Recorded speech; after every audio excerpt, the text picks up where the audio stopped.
up guys, Hobo88 here and welcome back to iRacing.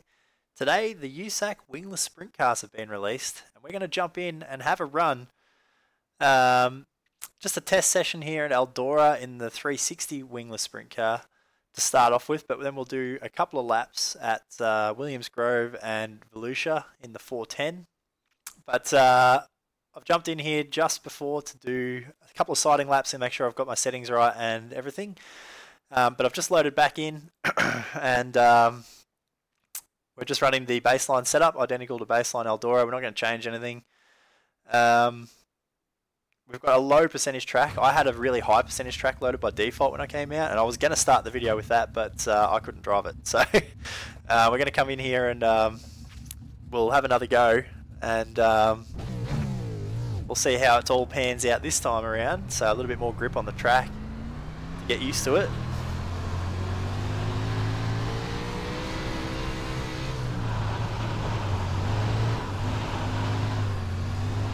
So this is the smaller engine size of the two cars. So there's a 360 and a 410 version of the Wingless Sprint car now on iRacing. The other thing I noticed straight away when I jumped in this before, I've only done about 3 laps, but the only thing I noticed was graphics wise that the 16.606 the car, the field of view on it is really far forward. So I normally run my field of view at around about 55 for road and 60 for dirt, just so I've got a little bit more peripheral vision. I've got to run this thing at about 70 just to be able to see anything. 569. So yeah, it's a little bit strange, but I would have expected it to be pretty much the same as the regular sprint car, but I felt like my head was resting, my chin was resting on the top of the dash up there. 843. So I had to pull the camera back a little bit. It still feels very close, but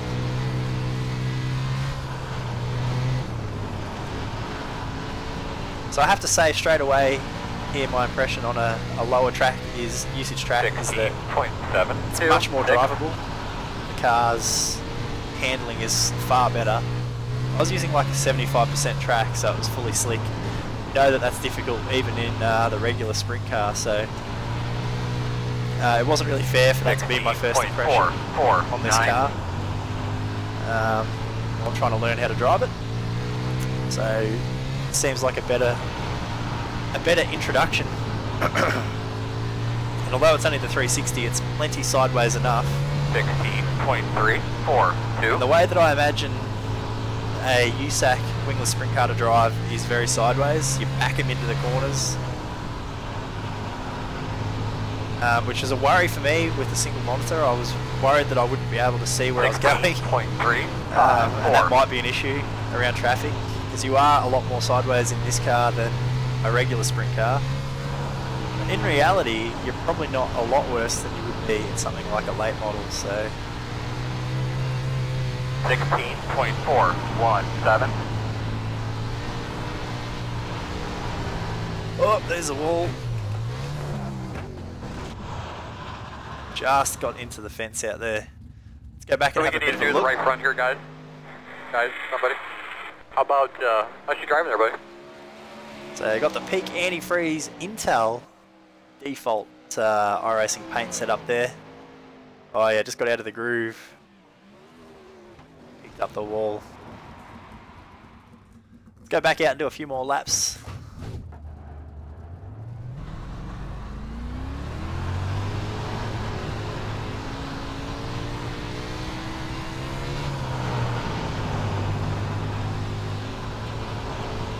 So I'd expect that the 360 will probably provide some pretty good racing.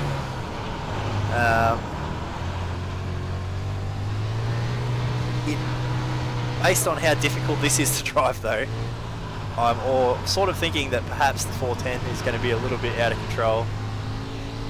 We've seen a lot of trouble with people trying to drive the 410 when they just can't in the regular sprint car, and I think that we're going to get a lot of that with this. Oh dear. That was not well done. Let's go back out again.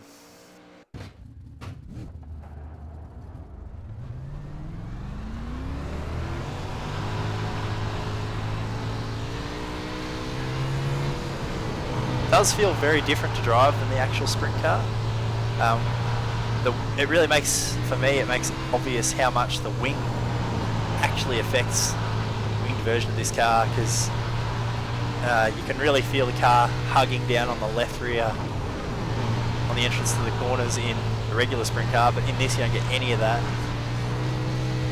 It's basically 16.6 drift spec in this thing.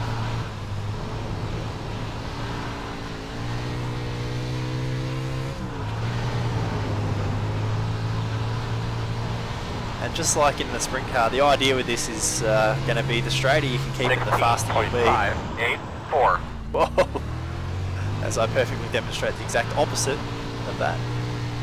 But the straighter you can keep it, the faster you're going to be. But as the track slickens off, you're going to see massive backwards entries. 17.0. These things at the corners, and I don't even want to think about what Williams Grove will be like, or even USA Speedway, where you've got long straights and tight corners. I imagine it's going to be pretty average, trying to get the things to stop and turn in. 16.4. Might actually need brakes. Imagine that, because I pretty much don't use them.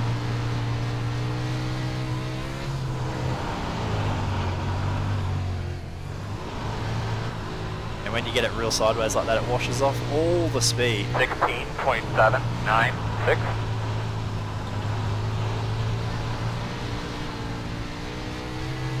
I am finding it very hard to keep a consistent line. 16.564. It's very hard to keep it where you want it to be on the track.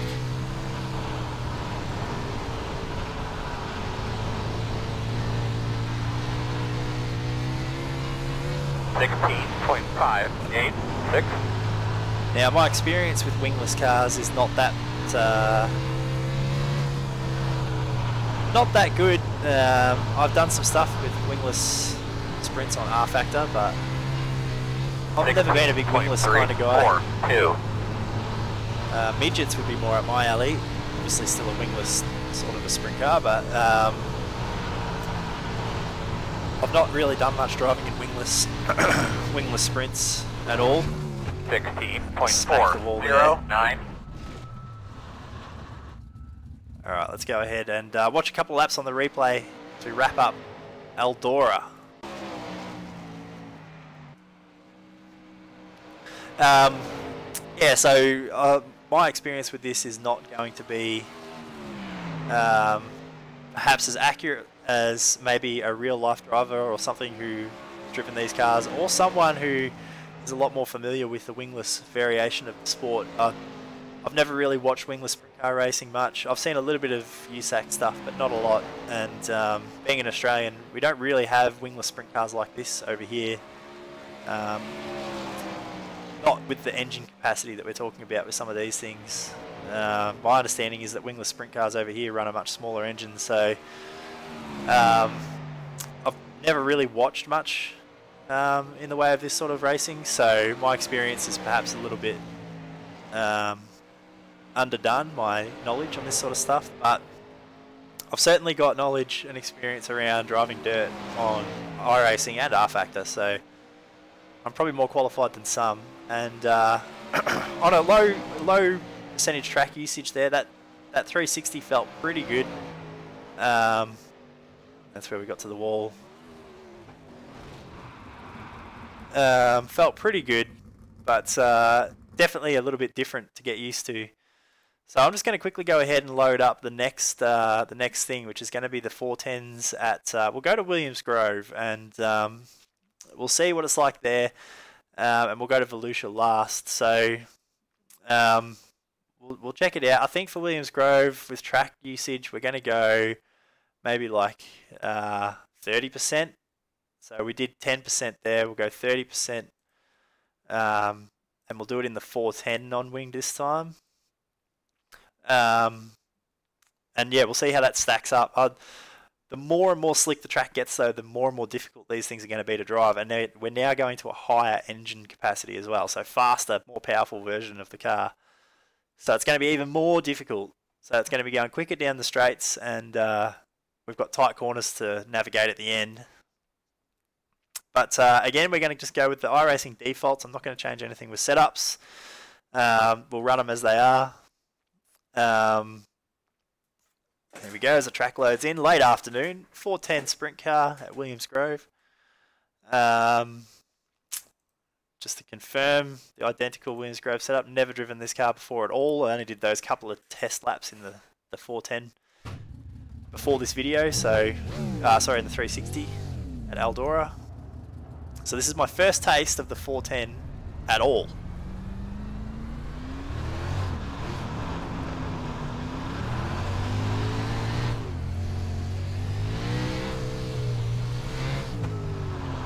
Oh dear, oh dear.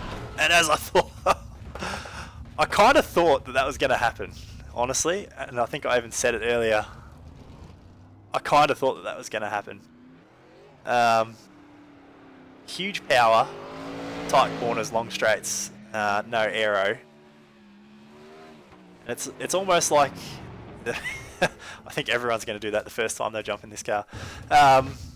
It's almost an illusion because I'm so used to driving with the regular sprints that have got so much downforce from the wing. And although you think you're going slow, you're actually not.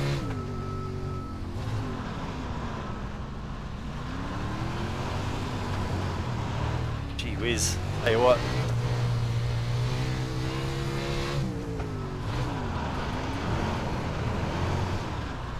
These things are going to take a bit of getting used to.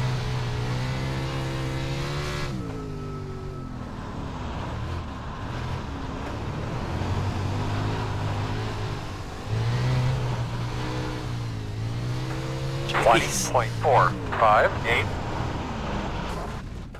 Well, this might have been a mistake.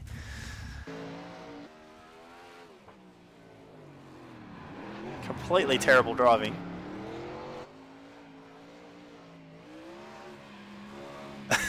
Just, it's way too much gas in a straight line. It probably doesn't help that I've gone from the late model with the Prelude to the Dream yesterday into this without going back through the sprint cars first. But I'll tell you what, these things have got a lot of power. They drift like uncontrollably, even in the straights. They don't stop, they don't turn. I'm scared for my life of even going full throttle.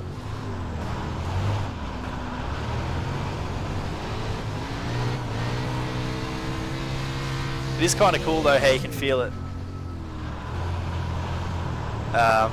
under power, grabbing the front wheels and pulling them up off the ground. The characteristic you expect from this style of car. Just like that. It's scary, but cool.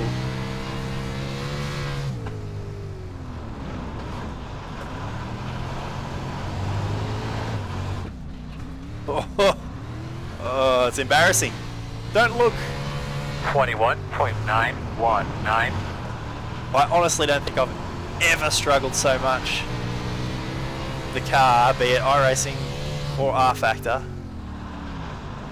to just get in and drive. For those of you who watched my initial impressions video of iRacing, 20.593. you'd notice that I didn't really have too many troubles except with the Camping World truck to get into any of those cars and just drive them.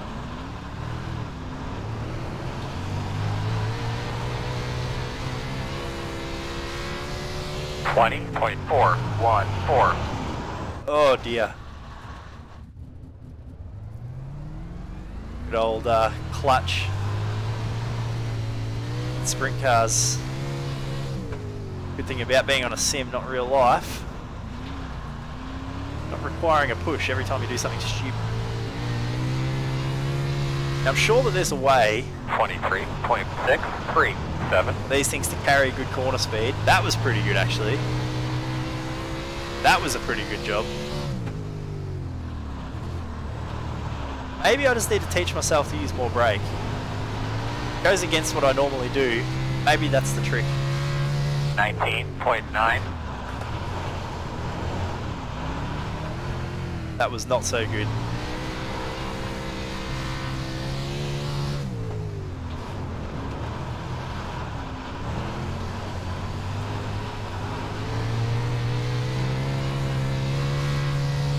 $20.267.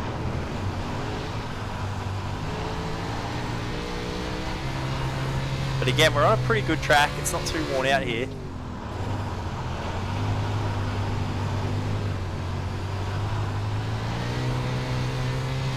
We're starting to get a little bit of a rhythm. 20.228. I do fear though that these cars are not going to see very good racing on the service, because it's going to be not that many guys who can actually drive them properly. It's already problematic enough as it is. Stuff we've got. 20.493. These things are a whole nother level of hard to drive.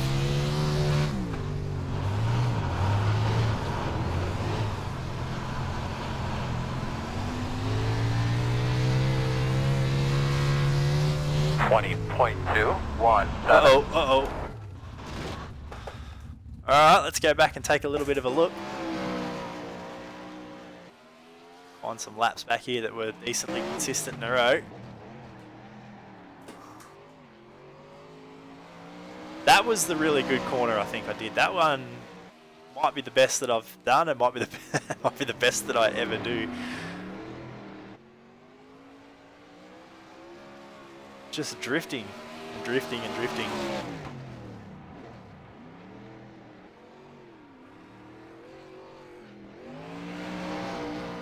So I'm sure that there's a tactic and a technique for driving these things, and that will come with a little bit of practice.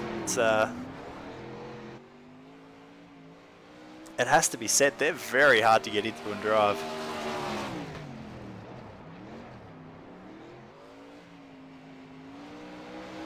I tend to be someone who can jump into cars pretty easily and not have too many problems, but there's been some pretty terrible driving that you've just witnessed.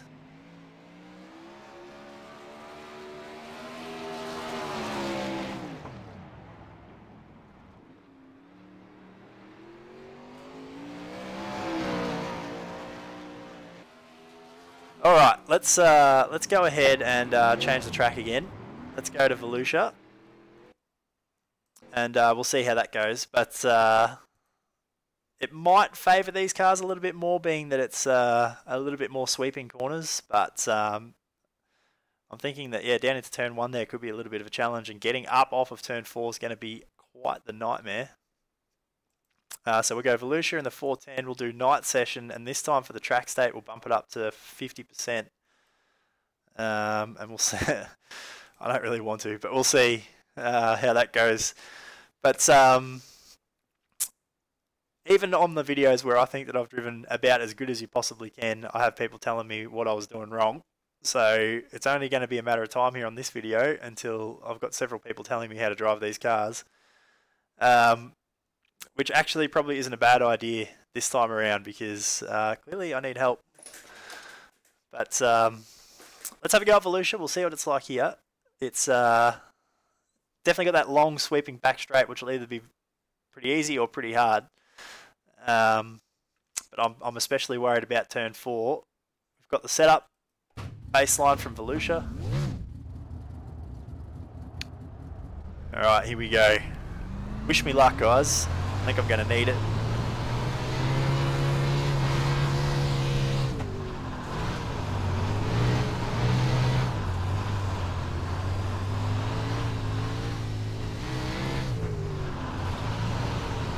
So far, so good.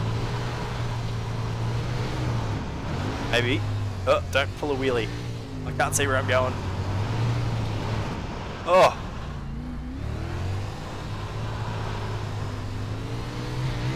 $17.963. I'm going to be very interested to see what the community's got to say about these cars. Oh, it's just so loose. And that's only 50% track state. 17.403.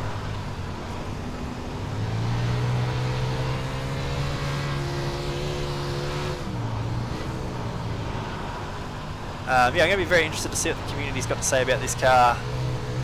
I don't think it's going to get very many fans. 3-7. To be honest, based off what I'm feeling.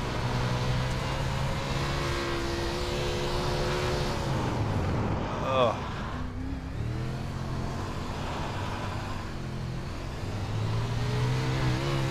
17.593.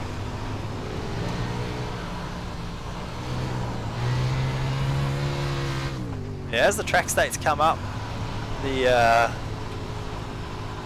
rear end of them, 17.053.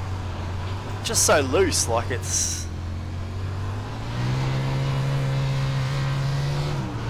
You can't use any throttle. Maybe that's realistic. That's maybe where someone with more knowledge. 16.872. These cars can step in and tell me, but I can't put full throttle down nearly anywhere on this track at the minute.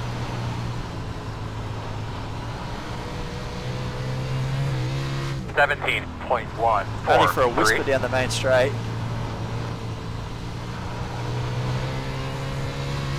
A little bit down the back, but not much.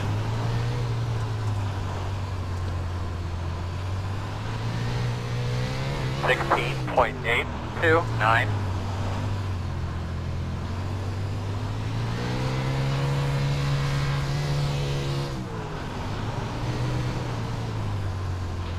Slowly improving.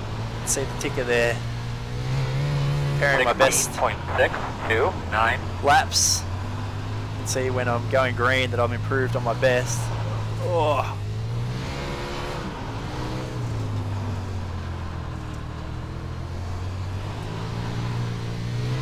$16.858.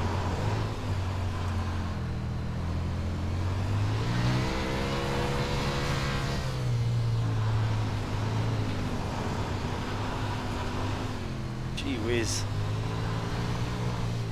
It's a struggle. It's a struggle, guys. 06. Don't even think about going to the pole line.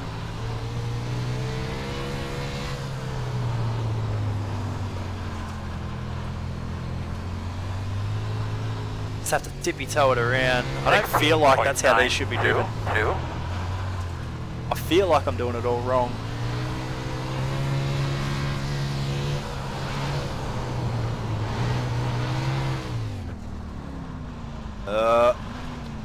God.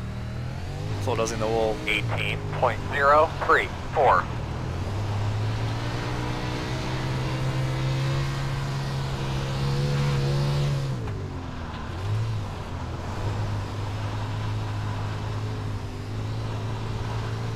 $17.102. And this time, man, they're unforgiving. Once you get even remotely too fast or too wide anywhere, there's no saving it.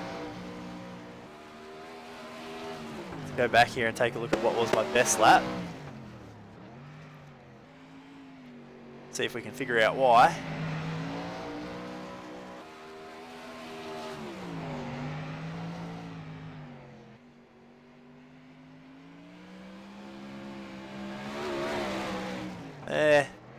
Hard to say.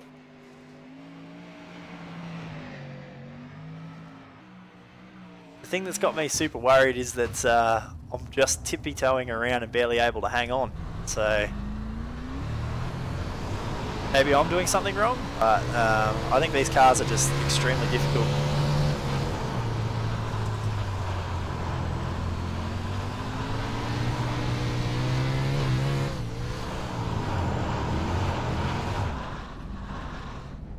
Oh, oh boy.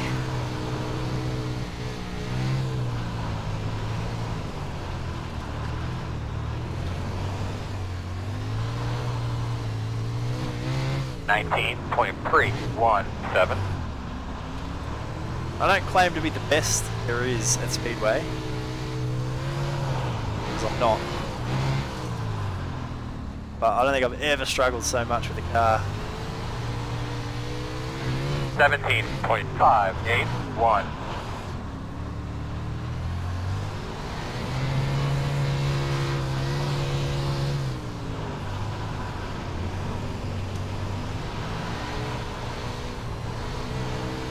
16.677.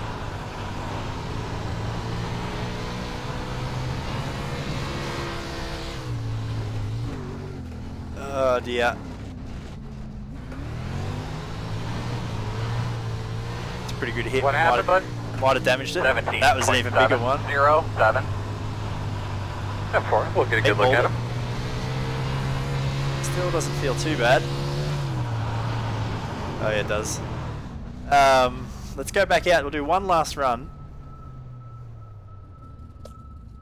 One last run. We'll talk about some of the positives here.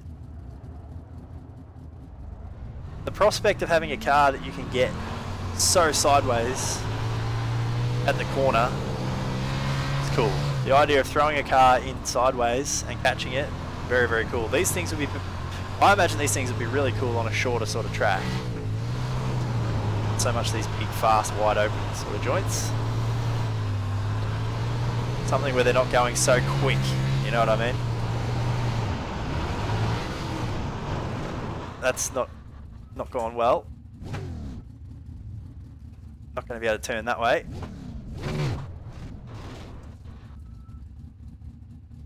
Can we turn around? Just. Alright. Where were we?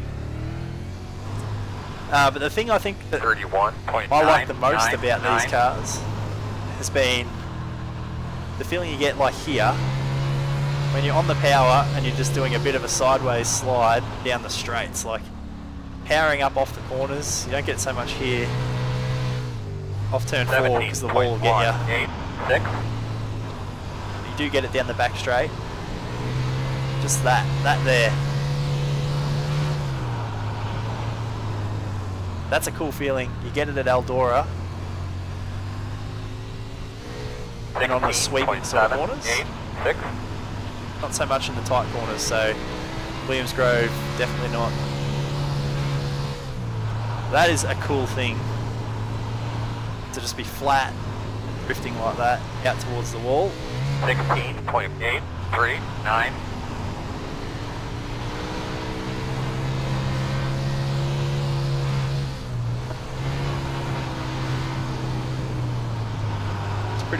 Pretty good entry into turn 3. Not a bad run through turn 3 and 4 actually. 16.642.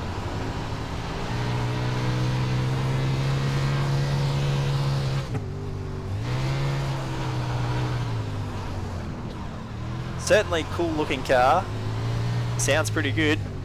All that stuff's good. As iRacing always seems to get right. But for me, I don't know if it's just the characteristic of the car with the amount of power it's got, the low weight and the lack of aero, but it is hard to drive. Like, this thing is legit hard as to drive. I don't think I've ever driven a more difficult car in sim racing, and I'm someone who drives the V8 supercar on a regular basis.